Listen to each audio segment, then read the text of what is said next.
Si Mikey, hindi naman niya biological father talaga. Si Ivo, sobra talaga siyang na-attach kay Mikey. Kasi pag, kunyari, may work ako, si Mikey ang nagbabantay kay Ivo, siya yung nagpapakain, siya yung um, nagtitimpla ng gatas, siya nagpapaligo, kaya parang papa talaga ang turing niya kay Mikey.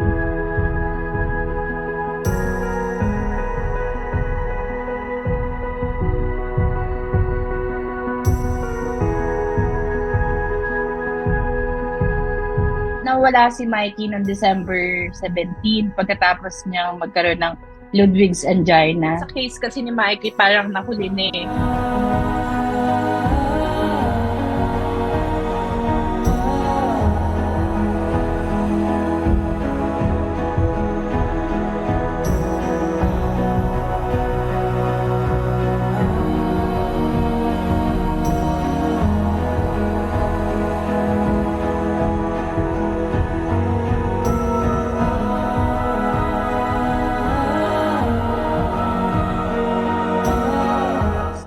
Na comatose siya sa ICU for 45 days.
Noong una, may mga sinasabi pa siya eh, parang nagsasign siya ng parang nagta-thumbs up siya.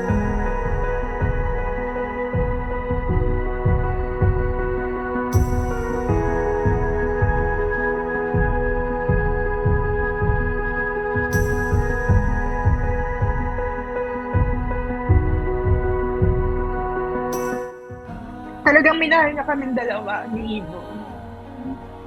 Sobrang love ni Mikey talaga si Ivo.